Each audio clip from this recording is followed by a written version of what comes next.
자, 여러분 안녕하세요. 네, 지금 막 세 번째, 네 번째 녹화하고 있는 건데 뭐 잘 안 돼도 이번에는 그냥 원테이크로 끝까지 갈게요. 자, 여러분 MBTI 익숙하시죠? MBTI는 성격을 나누는 겁니다. 그죠? 성격을 유형화하는 거예요. 자, 이 성격을 유형화해서 나랑 맞는 사람 찾기도 하고, 아, 나는 어떤 사람이구나 알기도 하고, 아, 나는 다른 사람처럼 인프피처럼 바뀌어야지 이런 생각을 하기도 하죠. 자, 이런 것과 마찬가지로 학습자의 유형을 알 수 있는 이론이 있습니다. 알 수 있는 이론. 자, 다양한 이론들이 있겠지만 우리 오늘은 그 중에서도 되게 대표적인 와이너의 귀인 이론에 대해서 한번 배우겠습니다. 사실 이런 거는 크게 아실 필요 없어요. 이런 거는 굳이 아실 필요 없는데 귀인이란 것이 무엇인지 설명하고 넘어가면 쉽기 때문에 한번 알아보겠습니다. 자, 귀인이란 거는 원인의 귀착.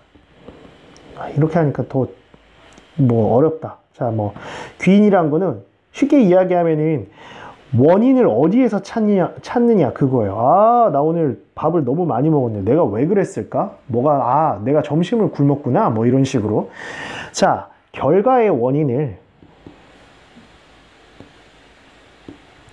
귀인이라는 건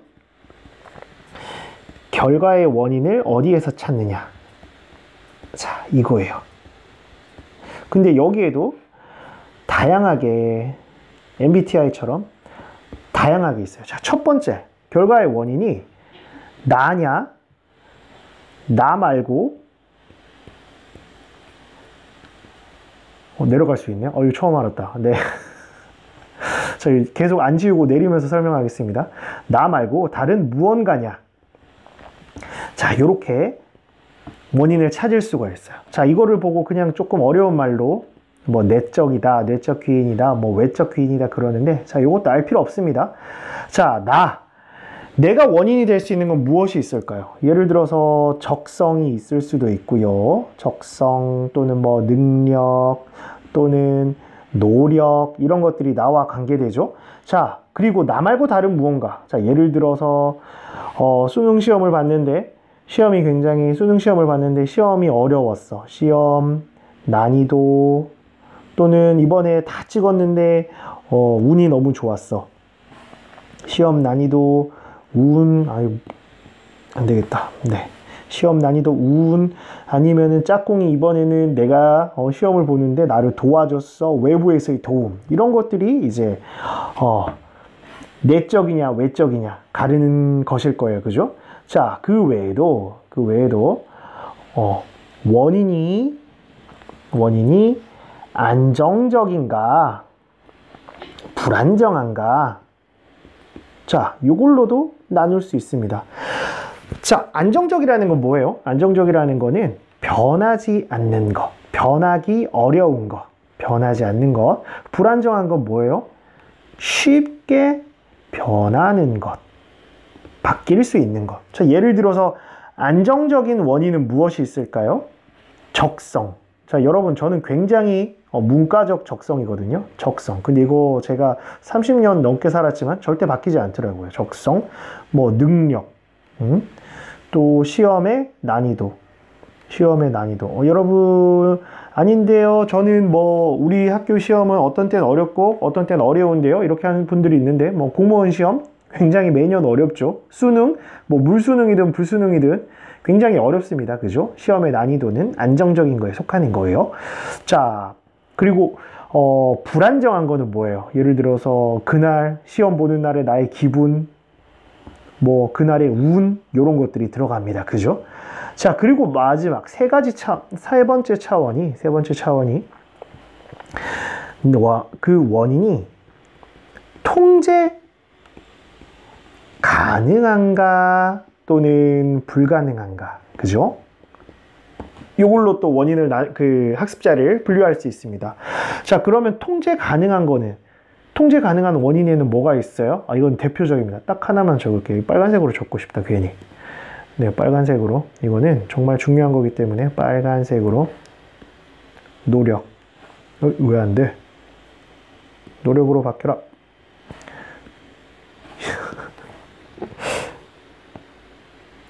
완료를 해야 되는 노력. 이거 굉장히 요즘 이놈 새끼들 노력을 해야지 하는 이런 옛날 사람들 싫어하는 분들 많은데 어쨌든 노력. 네, 괜히 했네요 이거는. 하지만 이번에는 너무 힘들기 때문에 한 큐에 갈 거기 때문에 네, 이런 것들도 넣겠습니다. 자, 그러면 통제가 불가능한 원인에는 무엇이 있을까요? 통제가 불가능한 거는 내 능력 또는 시험의 난이도, 아까도 이야기했지만 운, 뭐 이런 거. 통제 가능한 건 뭐 기분도 들어갈 수 있겠다. 이렇게. 자, 여러분, 그런데 우리가 이제 여기에서 되게 어려운 이론적 이야기들이 막 블라블라블라블라 있어요. 그런 것들은 다 집어치우고 여기서 가장 중요한 포인트 중에 하나가 능력 이런 것들이 굉장히 많이 나오는데 능력을 보는 것도 요거는 하나 넣겠습니다. 이거는 뭐 그냥 플러스 알파 뭐 세 가지가 아니라 플러스 알파로 능력이 변하는 것이냐 불변하는 것이냐 불변하는 것이냐 이렇게 또 나눌 수 있어요. 능력이 변한다고 생각하는 사람들은 일반적으로 이거는 실제로 어린 사람들이 예를 들어 초등학생 이런 애들이 능력은 변할 수 있다. 내가 노력해서 키울 수 있다. 이렇게 생각하는 경향들이 많고요. 능력은 불변하는 것이다 라고 생각하는 사람들은 주로 이제 조금 뭐라 그래야 되지? 네. 나이 많으신 분들 할게요. 그냥 나이 많으신 분들. 네, 나이 많으신 분들이 능력은 불변하는 것이다. 이렇게 생각을 많이 하십니다. 자, 그러면 정리를 할게요. 우선 한번 정리를 하고 가야지 생각하기가 편할 것 같습니다. 자, 결과의 원인을 자, 첫 번째 조금 얇게 하겠습니다. 첫 번째, 어디에서 찾느냐? 내가 원인이냐? 나 말고 다른 것이 원인이냐? 다른 것이 원인이냐? 이렇게 첫 번째 차원이고요. 두 번째 차원으로 원인이 안정적이냐? 또는 불안정하냐? 이게 두 번째입니다. 자, 그리고 세 번째가 내가 통제가 가능하냐, 통제가 불가능하냐. 요게 세 번째 차원이에요. 예를 들어서 자, 내가 원인인 거에는 뭐가 있어요? 노력을 해야지. 네, 나 말고 다른 무언가, 시험에 뭐 난이도, 운이 좋았어 이러는 분들. 자, 원인이 통제 가능한가? 뭐 또 노력을 해야지. 불안정한가? 뭐 그날의 기분, 죄송합니다. 웅 했네. 네. 그냥 또 뭐 세 번째, 네 번째 찍는 거기 때문에 이번에도 그냥 가겠습니다. 통제가 가능하냐, 가능하냐? 이거는 또 노력을 해야지. 통제가 불가능하냐? 이거는 뭐 예를 들어서 시험의 난이도, 이런 것들. 이렇게 세 가지가 있어요. 자, 이거에 따라서 학습자를 분류를 할 수가 있어요. 이 세 가지 차원을. 그런데 학습자를 분류할 수 있는데, 자, 요거는 그냥 뭐 네가 어떤 근거로 이렇게 이야기하는데 라고 이야기를 물어보시면은 제가 지금부터 막 길게 막 뭐 대학교 뭐 어쩌고 저쩌고 막 이런 수업하는 것처럼 되게 해야 돼요. 그런데 여러분들은 이런 거 싫으시잖아요. 그죠? 그래서 제가 그냥 요약으로 알려드릴게요. 자, 첫 번째는 성취 지향형 학습자입니다. 자, 이런 사람들은 특징이 뭐냐? 사고방식이 약간 이런 느낌이에요. 내가 노력하면 실패하더라도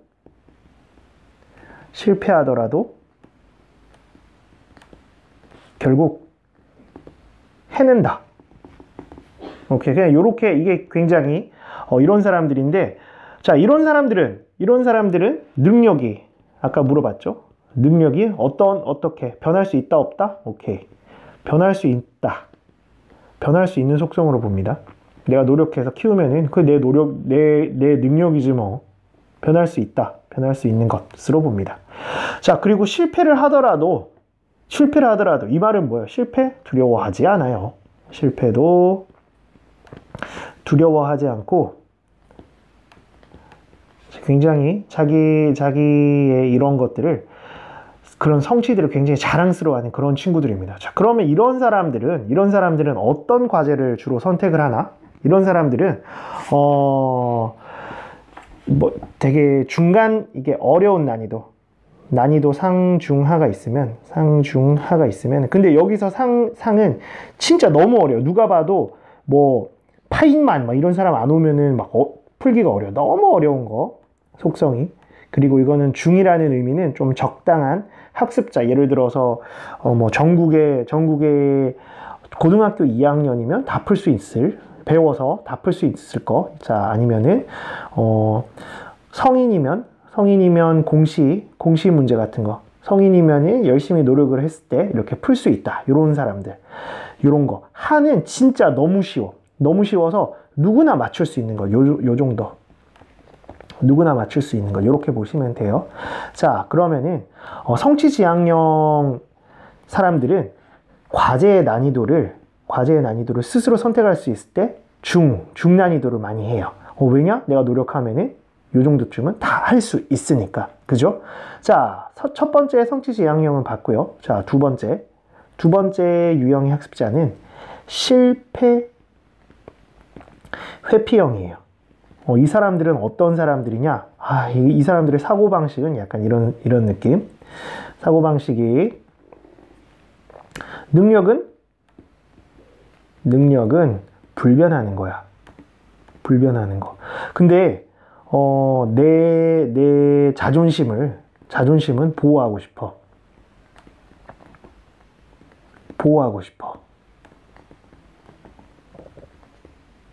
자, 이런 사람들은 이제 내 자존심을 보호해야 되니까 실패를 회피하는 거죠. 그죠? 자, 내 자존심을 보호하려면 그러면 어떻게 해야 돼요? 아까 이야기했던 이렇게 과제가 상중하가 있으면 어떤 과제를 주로 선택을 하느냐? 정말 누구나 다 실패할 정도로, 정말 극소수의 사람만 성공해. 뭐 전국 단위 또는 학교에서도 뭐 제일 잘 나가는, 또는 뭐 세계 단위로 그런 상 과제를 선택하거나, 아니면은 누구나 성공하는 하 난이도의 과제를 선택해. 중은 선택하지 않아. 왜? 중은 사실 이 적절한 노력을 투입했을 때, 적절한 노력을 투입하면은 성공을 할 수 있어야 되는데, 나는 성공을 못 할 거야. 왜? 능력이 모자라니까. 근데 내가 이거를 인정하고 이 결과를 받아들이게 되는 순간 내 자존심에 너무 크나큰 스크래치가 나. 그죠? 그래서 중난이도를 회피하고 누구나 실패하는 상난이도의 과제, 또는 누구나 성공하는 하난이도의 과제를 선택하는 경향이 있습니다. 자, 그러면은 세 번째로 이 실패 회피형이 진화를 합니다. 진화도를 먹었어요. 그러면 실패 수용을, 잠깐, 이거 실패 수용하기 전에, 원래 같으면 요거 그냥 다시 가는데, 이번에는 무조건 끝내야 되니까 그냥 할게요. 자, 그러면은 이 실패 회피하는 사람들은 어떤 전략, 이게 전략이라고 할 수도 없지만 어쨌든 논문에서는 전략이라고 표현을 하니까 어떤 전략을 선택을 하느냐? 나는 늦장 부리거나 일부러 노력을 안 하거나 태만하거나 이런 것들을 학습 전략으로 선택합니다. 왜? 이게 변명을 할 수 있어. 변명거리가 됩니다. 이번에 진짜 잘할 수 있었는데, 내가 이번에 이 상난이도 과제 할 수 있었는데, 내가 너무 그냥 노력도 안 하고 처음부터 너무 늦게 시작했어. 이번에 그냥 놀기만 했으니까 이렇게 실패하는 거지. 뭐 요런 거. 자, 요렇게 합니다. 자, 그럼 어쨌든 이런 사람들이 실패 회피형이 진화를 하면은 실패 수용을 하게 됩니다. 이 사람들은 정말 너무 안타까워요. 실패를 거듭돼서 하다 보니까 나는 실패하는 게 당연하다. 나는 실패만 할 거야. 실패만 할 거야. 뭐 이렇게 생각을 하게 됩니다. 자, 이게 좀 또 어려운 말로 하면 뭐 실패에 대한 기대가 커지고 학습된 무력감이고 뭐 그런데 그런 거 하지 맙시다. 뭐 그냥 자, 요렇게 세 가지 성취지향형, 실패 회피형, 그리고 실패 수용, 이렇게 세 가지 유형의 학습자가 있습니다. 자, 그러면 여기에서 자, 여기까지 이렇게 세 가지 유형의 학습자가 있습니다. 안녕 하면 안 되잖아요. 그죠? 자, 그러면은 이 연구, 오늘 동영상 이제 올린 이후에 지금부터 이제 빨간색으로 한번 해볼까요? 자, 요렇게 우리가 귀인을 한다고 그랬는데, 자, 귀인은 바꿀 수 있대요. 바뀔 수 있대요. 뭐 연구한 거 보면 한 25일 정도밖에 안 했어요. 바꿀 수 있는데, 자, 기본적인 가설이 지금 실패를 했어. 실패를 했는데 나 진짜 능력 없네. 정말 안 되겠다. 나는 실패만 하는 사람이구나. 무력감. 그리고 결과적으로 학습 성취가 감소합니다. 그죠? 자, 이런 거를 실패했네. 왜? 내가 노력을 안 했네.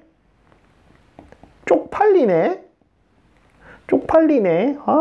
열심히 해야겠다 해서 성취 증가. 자, 요렇게 할 수 있답니다.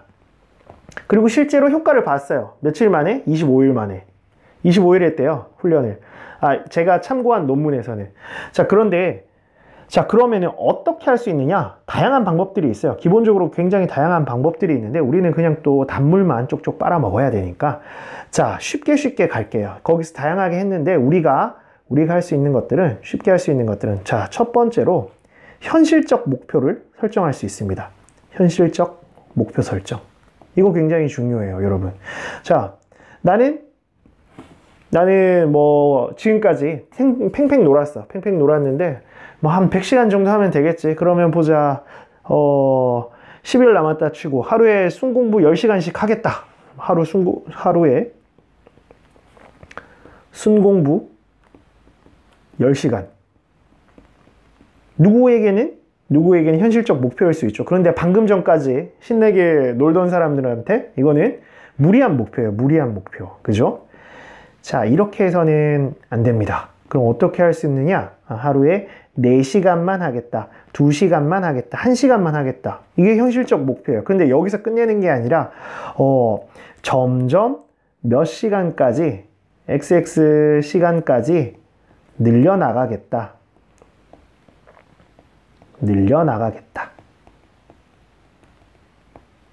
요런 거가 이제 현실적 목표라고 할 수 있겠죠. 자, 또는 이제 뭐 예를 들어서 1시간 내가 공부를 한다. 1시간 공부를 하는데 처음에는 40분 동안 공부를 하겠다. 그리고 20분 쉬겠다. 또는 45분 하겠다. 그리고 50분 하겠다. 이렇게 계획을 세울 수도 있습니다, 여러분. 자, 이거는 참고로 이제 초, 중, 고 이렇게 되는 거죠. 자, 이런 것들을 목표로 세울 수 있어요. 자, 그리고 하나 더 되게 쉽게 할 수 있는 것, 논문에는 다양한 전략들이 있었는데 쉽게 할 수 있는 거 두 번째, 초인지 전략 훈련이에요. 초인지 전략 훈련. 근데 여러분, 초인지 전략은 뭐 제 채널에 올라와 있는 것들 이렇게 보셔도 되고, 지금 여기서 간단하게 그냥 설명을 할게요. 인지는 뭐야? 인지는 내가 보는 것을 그냥 다 아는 거예요. 이거 책이네. 그냥 딱 봐도 책이네. 그리고 책을 보는 사람이 있잖아요. 책을 봐요. 책을 보는 것 자체는 인지예요. 그럼 초인지는 뭐냐? 인지에 대한 인지. 모르겠다. 그냥 쓸게요. 인지에 대한 인지. 되게 이거는 이건 제가 직접 생각한 겁니다. 자, 우리가 이렇게 책을 읽으면 뇌내 활동이 일어나잖아요. 그러면 또 다른 상위의 내가 이 과정을 점검하는 거야. 내가 지금 보니까 집중을 안 하네. 왜 집중을 안 할까? 뭐 주변이 더럽기 때문이야. 또는 핸드폰이 올라와 있기 때문이야. 또는 TV가 켜져 있기 때문에. 그러면 그 환경을 수정하거나 공부 시간을 바꾸거나 이런 것들이 인지에 대한 인지가 초인지입니다. 자, 그런데 인지에 대한 인지, 예를 들어서 내가 지금 숫자를 외워야 되는데 1984를 외워야 되는데 그냥 막무가내로 외워야지. 1984, 1984, 1984, 1984, 1984, 1984, 1984, 1984 이걸 리허설, 시연인데 굉장히 비효율적이잖아요. 그죠? 그러면은 어떻게 할 수 있느냐? 숫자의 음가를 줘서 할 수 있어요. 뭐 하나, 기읍, 비읍, 니은 뭐 이런 식으로 해서 요거는 지금 만들지 않겠습니다. 제 채널에 뭐 일단은 숫자 외우기 그 자료가 있거든요. 그건 한번 보시던지 안 보셔도 됩니다. 근데 초인지 학습자라면 보겠죠. 네, 구독과 좋아요 댓글 눌러주세요. 이거 처음 해보네요. 자, 요런 숫자 외우기 전략을 사용하던가 또는 이제 앞글자를 따서 외우던가 아니면 앞글자를 모아서 문장으로 만들어서 외우던가 요것도 올라와 있습니다. 그리고 이제 뭐 패그워드를 사용해서 외우던가 자, 이렇게 다양한 전략들을 사용을 할 수 있어요. 자, 원래는 초인지 학습자들은 이런 것들을 타고난 내추럴 본 초인지 학습자들은 이런 거 자기가 알아서 합니다. 자기 스스로 어떤 전략을 사용을 하고요. 전략을 만들고 그거를 사용을 하고 이 전략을 사용하는 과정을 관찰해서 피드백하고 관찰해서 이제 개선점을 찾고 피드백해서 더 낫게 사용하는 이 과정들이 자동으로 이루어져요. 근데 우리 같은 그냥 일반 학습자들은 오케이, 다른 사람에게 배우면 됩니다. 그냥 이 과정들을 이 머리에서 다른 사람들은 이렇게 자연스럽게 다른 사람들이 아니죠. 특별한 사람들, 초인지 학습자들이 타고난 사람이 이렇게 뇌 내에서 이루어지는 과정들을 하나씩 그냥 순서화해요. 1번, 2번, 3번, 4번, 5번. 오케이, 요런 식으로 하면은 공부를 잘하는구나. 나도 요렇게 따라해야지. 요거만 해도 됩니다. 자, 그리고 제가 이런 것들을 할 수 있도록 이렇게 채널에 모아놨는데 저는 대표적으로 추천드리고 싶은 게 뭐 숫자 외울 때 아까 여기 위에서 했던 것들, 요런 것들 추천드리고 싶어요. 자, 여러분, 자, 오늘은 MBTI처럼 나의 학습자 유형을 점검해 봤어요. 아마 여기까지 이렇게 이 동영상까지 찾아보신 분들은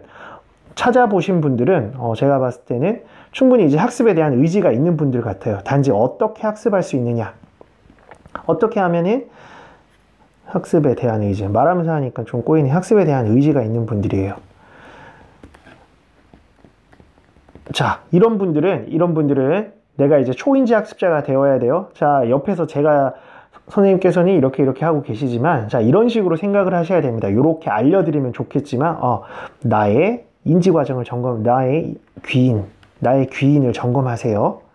내가 주로 시험에 떨어지거나, 시험에 좋지 않은 성적을 받았거나, 뭔가를 실패했을 때 어떻게 내가 변명을 하는지, 또는 어떻게 원인을 분석을 하는지, 그렇게 해서 이제 나의 노력이 부족하구나, 여기로 돌리면 좋습니다. 그런데 이게 저도 이렇게 말하면서 약간 걱정되는 게 사실 노력을 하란 말이야, 이렇게 하는 요거는 이제 꼰대 문화라는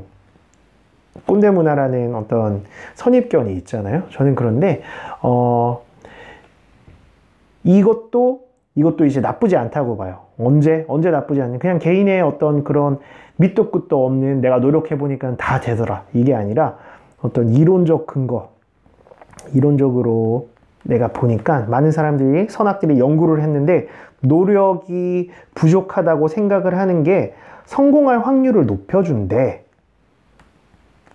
라고 이야기하는 것쯤은 여러분들께서도 이제 수용할 수 있다고 봐요. 자, 그래서 여러분들도 자기의 학습 과정을 좀 점검하고 내가 결과를, 내 학습이나 뭐 어떤 그 노력의 결과를 원인을 어디에서 찾는지 좀 분석을 하는 시간이 필요할 것 같습니다. 뭐 마무리가 조금 이상하긴 한데 어쨌든 저는 한 큐에 갈게요. 더 이상은 3번, 4번 계속 5트까지 갔기 때문에 더 이상은 할 수 없습니다. 자, 여러분 노력하세요. 빠이.